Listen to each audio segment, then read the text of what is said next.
Hi, I'm Rebecca, and this is my vlog about my life. A lot of knitting today. Basically, I just talk about whatever I'm up to that's usually super riveting and interesting. And I usually crap on everything, which I'm actually going to do today. I don't have any pleasant crafts to share. I hate everything I do. I am 41 years old. I'm a stay-at-home mom. I live in the Pacific Northwest, and I have 3 kids living at home and no dogs and my boyfriend. If you've been following me for a while, you know that I started here with 5 kids and 2 dogs, and now I have 3 kids and 0 dogs. My oldest moved out like a year ago, and then my second oldest moved out this week, and she took the dog with her, which is fine. The dog loves her. The dog loves nobody else. He's very bonded to her, and she's very bonded to him, and she moved into a situation where she's able to take the dog with her. And every time she's not here, the dog would just cry. He would just stare at the door or stare at her bedroom door and cry and cry and cry and cry. And if he wasn't with her, if she wasn't here for the night, if she spent the night somewhere else, he would just crap in my house with separation anxiety. He could not handle being away from her. He didn't want to be around any of us. And so I think he's going to be a lot happier there. And we'll still get to see him and stuff. And obviously we can be her dog sitter, stuff like that. My back itches, sorry. Whatever. So we'll still see him, but we had him for like 4 years, 5 years. And the reality of the situation is that he's just her dog and always has been. Chocolate lab, and he's not a family dog. He does not like us, and we are not mean to him. And we got him secondhand when he was 5 months old. So it's not like he had some kind of horrible life being abused. He just has a lot of anxiety. So too much anxiety in this house because I have plenty for everybody. Hey, how's it going? So knitting. So here's what has happened. I haven't got a ton of knitting done because it's been back to school, and I've been dealing with all of that. I went to my daughter's class. Did I talk about this? I went to my daughter's class, and the teacher was looking for a knitting instructor for the kids because she likes to teach the kids to knit. Yeah, I did talk about this. So I was like, sign me up. I'm your girl, 100%. I will teach these kids to knit because I will not listen to a child read, but I will listen to a child, or I will teach a kid to knit. I've never done it before, but I feel like I could probably handle it. They're 5th graders. And so we'll see. We'll see how that goes. Everybody in the class learns to knit. She knits, but she doesn't seem like she knits professionally, like like me. But she broke her hand recently. I saw it. It was like she was walking her dog and something happened, and like now it's pretty bad. I feel bad for her. She has to have surgery. Anyway, I don't know why I acted that out. I just gestured, I guess. So I was talking to her, and then I said something to my kids, like, hey, do you guys want me to knit you a sweater for school? I don't know why I said that. It's because I'm stupid.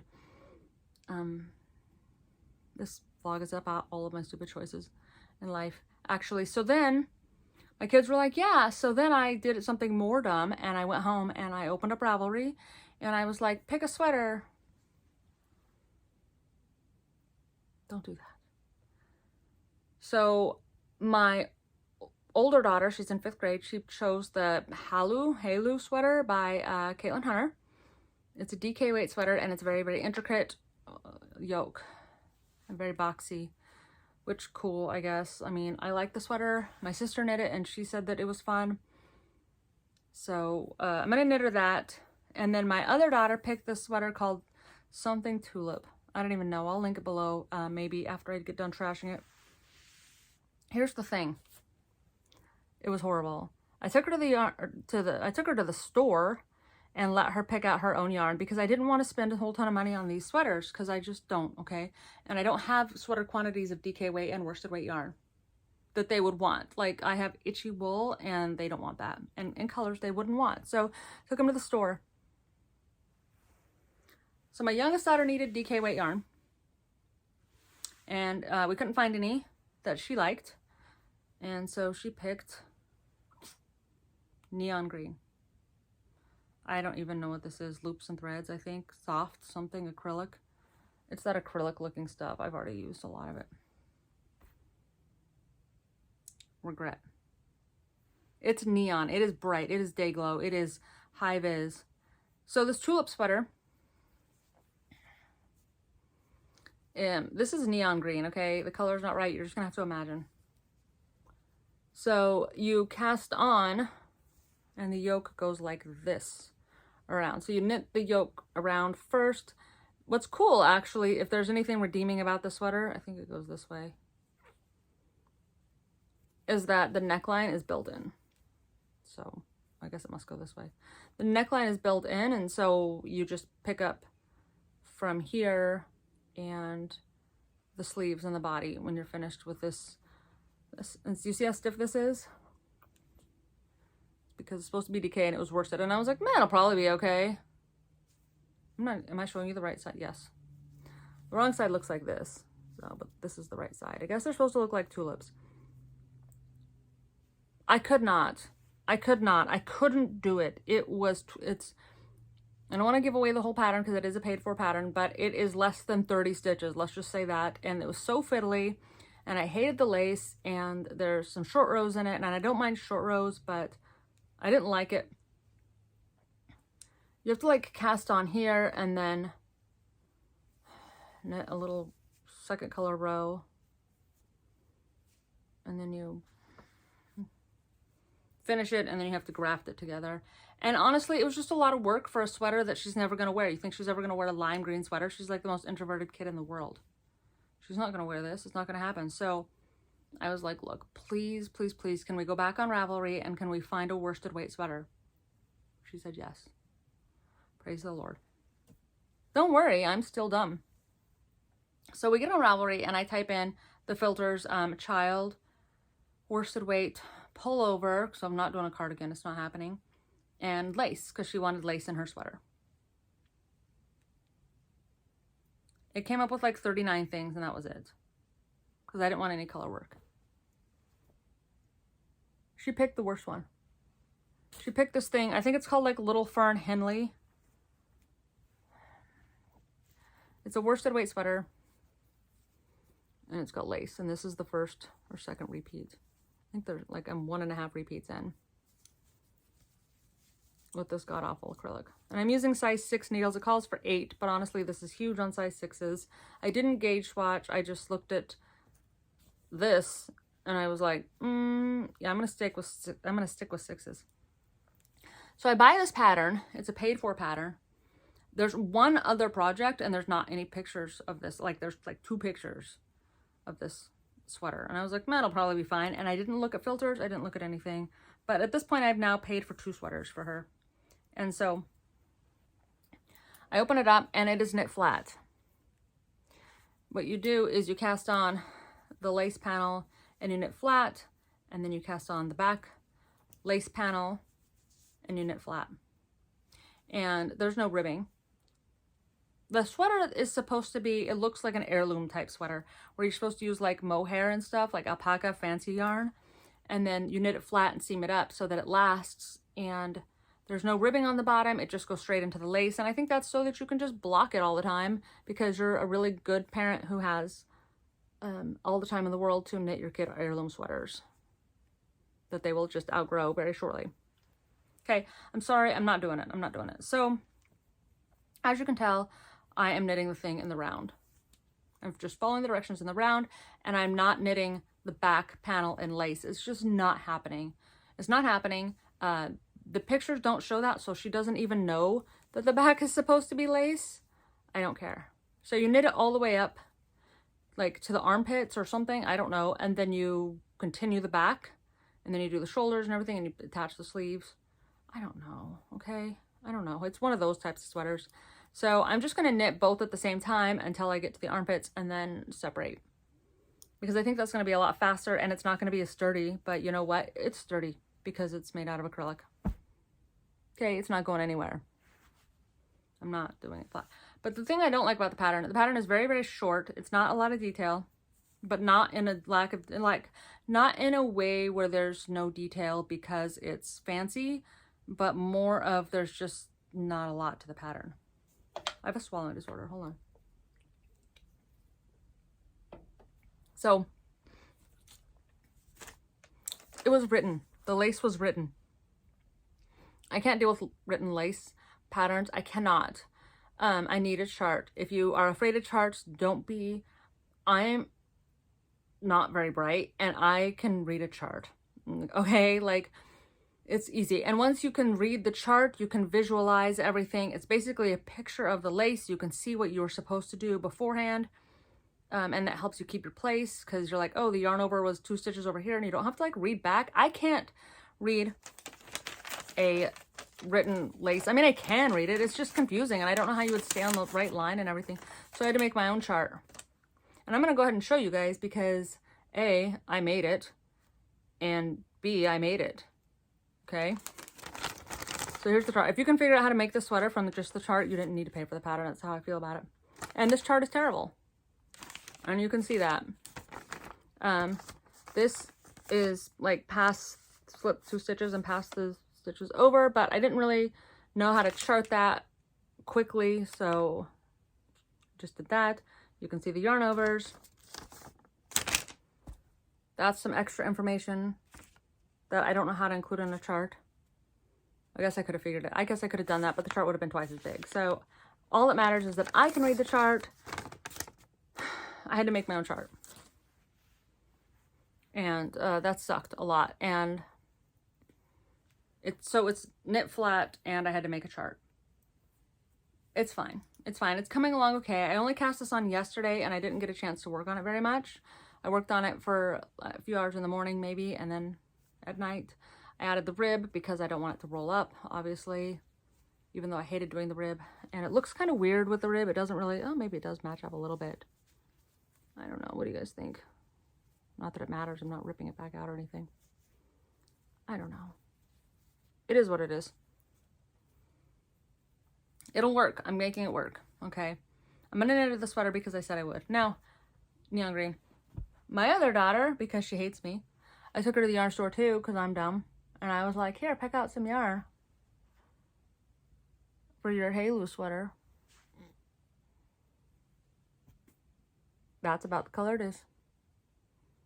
Hot pink Karen Simply Soft.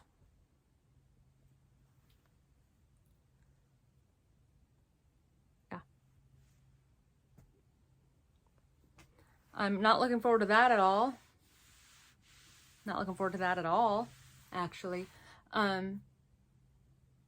don't want to. Save me. Somebody save me from my bad choices. I don't know why I allowed to. If I had just asked them what color do you want, and then I picked the sweater myself, they would have been like, wow, thank you, I love it. So I don't know why I went into all that extra effort to just make them sweaters that they picked out, because they don't know the first thing about what is good and what's not good. I'm not doing this anymore, which makes me happy. But it's like the soft kind, so it's not like scratchy like regular Red Heart Super Saver or anything, so it's not so bad. But it's just that when you're doing lace and cables and things like that, acrylic doesn't have any stretch to it. You know that, right? So it makes it harder on your hands. It's kind of like working with cotton almost. I don't really enjoy that at all. Acrylic has its place, and its place is not in my hands making my kids' sweaters. There you go. That's what I'm doing. My wedding bathroom is on hiatus right now. I have all my stuff, and now I'm just being lazy. I need some picture frames for it, and then it'll be together. My craft room. So my daughter, I had to do a couple takes because I kept including way too much information about my daughter's life, like private information. I have to be like, oh my God, don't say that.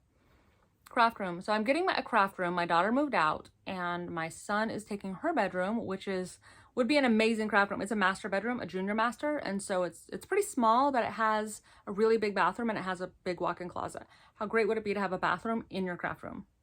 Well, next, like, you know what I mean. A master bedroom as a craft room sounds amazing. I would never have to leave. I would just get a microwave and a hot plate and a mini fridge, and that would be it. Nobody would ever see me again. My son is moving in instead because I'm nice. And so my daughter is out, and I'm taking my son's room, and my son's room is a closet hobbit hole. It's not really a closet, but it might as well be because it is like this big. And it doesn't have very much natural light, so I'm painting it as soon as he gets all of his stuff out of there. I'm gonna paint it a color. It's on my finger. I was swatching it earlier. It's called Intimate White. I bought a whole gallon without swatching it. It looks like that. It's a very, very, very, very, very, very, very light peach color. intimate white. It's an orange white, basically. And I wanted it to be that way because I want to fill it with my favorite things and I don't want the color to be overpowering. I was looking at craft room stuff on Pinterest, and people seem to pick mint a lot, and it's beautiful. It's cute. It's twee. But it's not what I want because I want to fill my wall. I want to stuff room like Chevy Rail. There you go. But I'm getting a craft room and I cannot wait. I'm so excited. I have a craft room's worth of stuff in my room, and so it's going to be full to the brim the second I move in, which is pretty sad because I want to be able to be like, hey, I need more stuff to fill my room, but I don't need more stuff to fill my room. Too much yarn already. Like literally. I can't wait to finish it and do like some kind of 5-minute craft room tour. I'm gonna go to the Goodwill a couple times and try to find some like furniture for it. The Goodwill furniture is really, really, really cheap, which is really funny because my Goodwill is really, really, really expensive. I live in a really nice area. Not like really nice, like not like Beverly Hills or something, but I live in a really, you know, upper middle class. I don't know what area I live in. I can't afford to live here. I'll tell you that much. That's a long story. I'm not going to go into housing prices. So anyway, our Goodwill is full of fancy people who get rid of all their fancy stuff, and everything is priced like it's the fanciest thing in the world. Most of the time, it's more expensive than it would be in the store. A lot of the time. One time I saw a pair of boots that were like super grungy and gross, and they were cute. I guess they had bat buckles, but they looked like they had been through a war, and they were priced at $99. And I was like, what the heck? That's ridiculous. So, but the furniture is really cheap. Like the bookcases and everything are like $15 or $10. My daughter got a jewelry box for like $5, like a big standing jewelry box. A lot nicer than the ones they sell at Christmas time. On Black Friday, you know how that goes. Maybe, maybe not. I don't know. But anyway, she got a really nice jewelry box for like $5 there. It was crazy. They sell like little kid desks and chairs for like $1.99. It's ridiculous. And everything else is ridiculously expensive, like ridiculously expensive. I got a picture frame there that cost possibly the same amount it did in the store. It's crazy. So I'm probably going to go to the point of that. I'm probably going to go to the Goodwill and try to find some furniture for organization because I am cheap. Cheap enough that I'm willing to buy acrylic yarn to make my kids sweaters. Okay, I'm not going to buy 5 skeins of DK weight yarn for my daughter to wear, have a hot pink sweater. She's probably not even going to use. You know what I mean? Like, I could use fingering held double, but that'd be expensive. I'm spending $100 on a sweater for a little kid. Of all the things that's never happened, that one never happened the most. And it's not like I have something for them to pick from. So, yeah. All right, I'm at 18 minutes.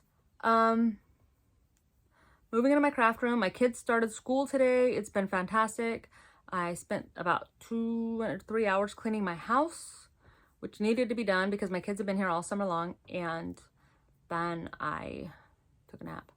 And it was glorious. And now I'm talking to you. So, yeah.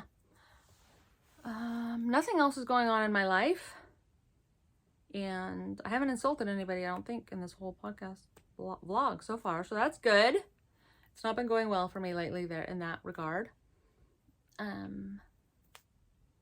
Yeah, I am super excited about school starting. My kids love school. So that's nice that they all like going. I am ready to have some private time back. I have not had any privacy in like years. My older daughter, the one that just moved out, it was her senior year last year and she was doing Running Start, and so she was always home, which is fine. I love having her, but sometimes I just like being by myself. I always love being by myself. I'm an introvert even when it comes to my own family. I just want to be left alone. Wouldn't that master bedroom make a great craft room? It would. So, okay, well, I will see you all on the flippity. Probably I will be like in my new craft room. I'm hoping I have enough room to like get a chair, like a comfy chair where I can sit here and talk to you guys. Wouldn't that be great? It would be fantastic. You know, it would be.